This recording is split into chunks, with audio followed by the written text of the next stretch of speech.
मैंने घरवाली को कहा, मैं कहा तेरे को शुगर है, आप मेरे का नाम का गरबा उरबा मत ना रखियो। मैंने सीधा तो कहा नहीं, उसको वैसे रोकने के लिए कह दिया।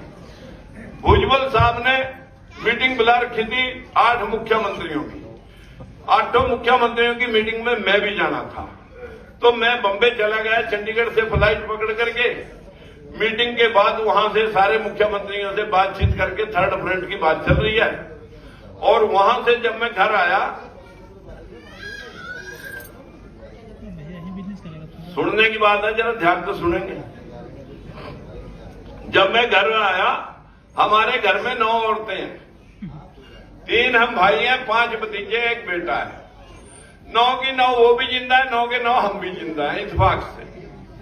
लेकिन 9 खाने बना के हमारी औरतों ने पूजा कर रखी, 9 खाने आटे से बना करके पूजा कर रखी। मैं 9वें खाने के ऊपर हाथ मार रखा। मैंने घरवाली से पूछा, मैं कहा हटी नहीं, वह तो बिना बोले अंदर चली गई। बहुएं सारी बैठी थी। मैंने कहा बेटे पूजा होगी? बोले हाँ पापा पूजा होगी। मैंने कहा तुम्हारे पति कहाँ है? बोले वो तो अभी आए नहीं। मैं कहा फिर आज तो पति की शक्ल देख के व्रत खुलना था, आपने पूजा कैसे कर ली, व्रत कैसे खुल गया? बोले बस पापा चांद देख कर व्रत खोल दिया। मैं कहा चांद को पति मान लिया? बोले बस यूं ही समझ लो। मैं कहा जब हमारी औरतें गोद में बच्चा लेकर के गली में निकलती हैं, किसी भी धर्म जात की औरत है, देख बेटे अगर चांद निकला होगा, देख बेटे चंदा मामा निकले, कहती है या नहीं कहती? कहती है या नहीं कहती? देख बेटे चंदा मामा निकले। उस दिन तो वो तुम्हारा भाई है, आज तुम्हारा वो पति है। इसी को अंधविश्वास कहते हैं। मैं कहा तुम्हारी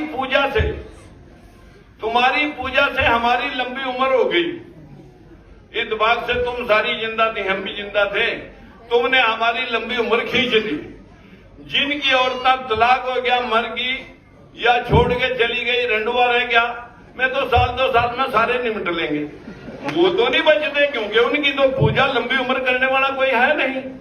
अरे मैं कहा पीएचडी करने के बाद, ये कोई जरूरी नहीं है पीएचडी करने के बाद, एमए करने के बाद बौद्धिक विकास हो जाएगा। डिग्री मिल सकती है, बौद्धिक विकास बहुत गौतम बुद्ध को पढ़ने से मिलेगा, आप महापुरुषों को पढ़ेंगे उनसे मिलेगा, महात्मा ज्योतिबा फूले को पढ़ेंगे उनसे मिलेगा। अगले दिन आ जाएगी धनतेरस।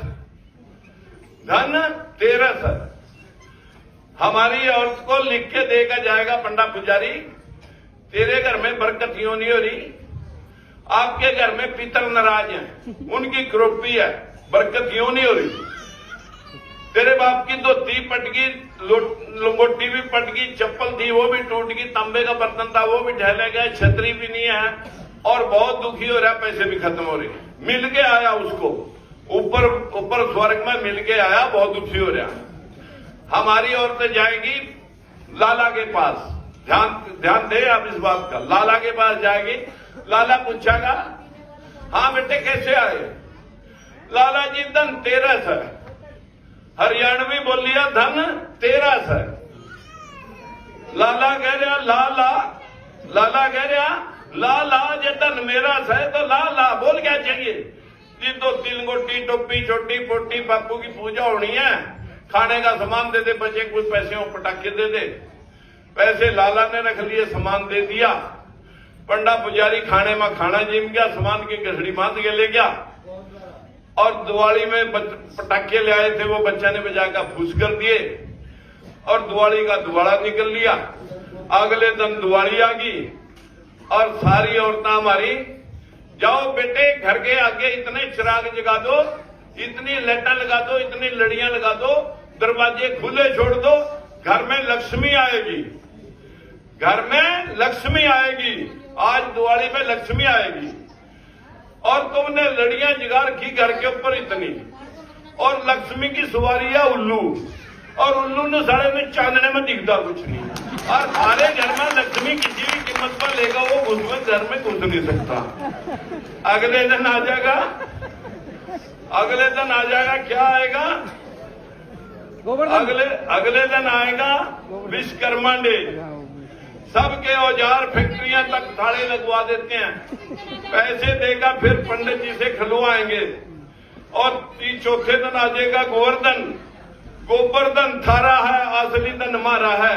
यो मारे इन बैकवर्डन ने पढ़ा रखा सिस्टम बनाया था लोगों ने, वहां से आएगा कि लाला दुकान पर कमाएगा, जो पूजा पाठ का सामान पंडित जी लिखवाए गए वो सामान लाला की दुकान से आएगा, वो पूजा पाठ से कमाएगा, ठाकुर साहब राज्य में कमाएंगे, ये मोलड़ सारे सेवा करेंगे, हाड़ तोड़ मेहनत करेंगे। ये व्यवस्था बना रखी है जिसके हम 85% आज भी गुलाम हैं, इस व्यवस्था के शिकार हैं। ये व्यवस्था का शिकार यही हमारे देश की गरीबी का मूल कारण है। मैं आप सब भाइयों और बहनों से विनती करना चाहता हूं, अगर आपने गौतम बुद्ध को पढ़ लिया, महात्मा ज्योतिबा फूले की गुलामगिरी किसान का कोड़ा पढ़ लिया, तो फिर आपको कोई भरमा नहीं सकेगा। अन्यथा आप लोगों को हाड़ तोड़ मेहनत करके कमरा मकान हम बढ़ाते हैं, घर में बाढ़ेगा आपको पंडित जी गृह प्रवेश करवाएगा, अपने घुटने घसाए बच्चा पैदा करा, नाम पंडित जी रखेगा, उसका संस्कार आएगा वो करेगा, बच्चों की शादियां करेगा, डेड बॉडी भी तब उठेगी जब चरणों में पैसे और अनाज चढ़ जाएगा।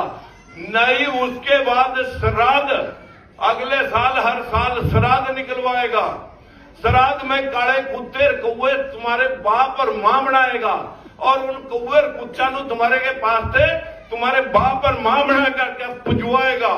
इस देश में घी को जड़वाएगा, दूध को पत्थरों पे चिड़वाएगा और गऊ का मूत बोतलों में भर के पिलवाएगा।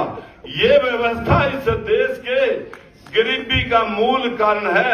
इस अंधविश्वास की वजह से हमारा समाज, साथियों, जो पुष्यामित्र सुंग ने शास्त्र लिखवाए वही हमारी मानसिक गुलामी का मेन कारण है।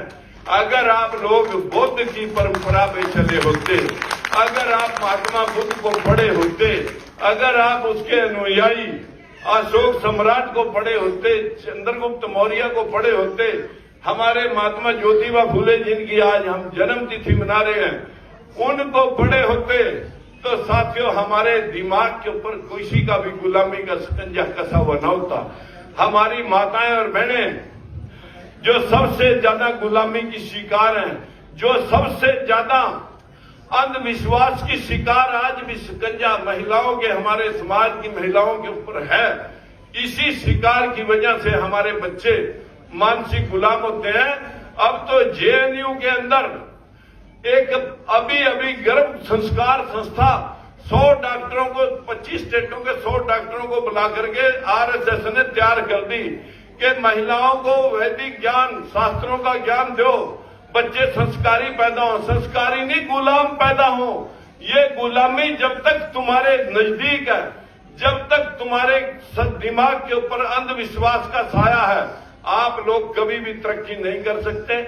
मैं एग्जाम्पल के तौर पे कह सकता हूं, जिंदगी में कभी मंदिर नहीं गया, एक बार गया था, कार्यकर्ताओं ने ज्यादा दबाव दे दिया कि यहां चलो, गाड़ी के दोनों टायरों में कील लगने से पंचर हो गए। मैंने कहा वो इलेक्शन हार गए। मैं आप सब भाइयों से, बहनों से विनती करना चाहूंगा, गांव की पंचायत से पंच, सरपंच, ब्लॉक समिति, जिला परिषद, एमएलए, मंत्री, एमपी रहा और बेजमीन घर में पैदा होकर के 4 रुपए की बाल मजदूरी करके एक बड़ी इंडस्ट्री तक का सफर किया।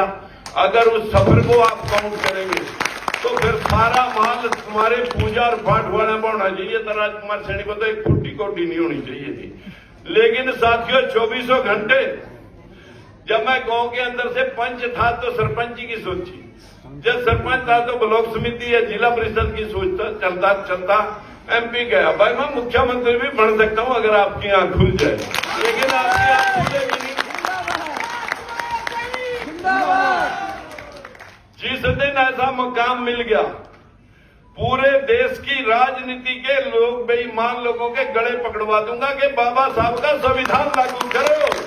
जिसकी जैसी संख्या भारी, अरे जिसकी जैसी संख्या भारी उसकी उतनी हिस्सेदारी।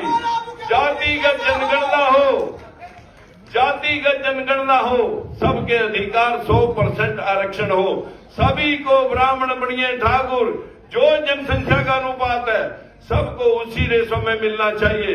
लेकिन आज देश के 25 हाई कोर्टों में एक भी बैकवर्ड का जज नहीं, सुप्रीम कोर्ट में कोई जज नहीं, 40 यूनिवर्सिटियों में कोई प्रोफेसर वाइस चांसलर नहीं, कच्चे प्रोफेसर है सिर्फ 10%। देश में बाहर कोई राजदूत गया नहीं। हमारे देश के अंदर लगभग 800 एमपी बनते हैं, जिनके एमपी बनने चाहिए थे 52% बैकवर्ड के 400, उनके बने 100, और वो 100 भी उन पार्टियों के नेताओं के गुलाम हैं जो उनसे टिकट लेके फरियादी बढ़ करके आप लोगों की वोट लेके उन्हीं को शक्ति देते हैं, फिर उनसे भीख मांगते हैं आपके लिए। भीख मिला नहीं करती, भीख में तो भीख ही मिलेगी, अधिकार नहीं मिलेंगे। मेरी आपसे भाइयों और बहनों से विनती है, अधिकारों के लिए लड़ना पड़ेगा। महम के चबूतरे पर 24 का जो चबूतरा है महम, जो पूरा मतलब एक इंसाफ की धरती भी मानी गई है और दादागिरी की धरती मानी गई है। इन्हीं शब्दों के साथ में फूले जी के, महात्मा ज्योतिबा फूले, माता सावित्रीबाई फूले के, गौतम बुद्ध के चरणों में नमन करते हुए आप सभी का धन्यवाद करता हूं। नमस्कार।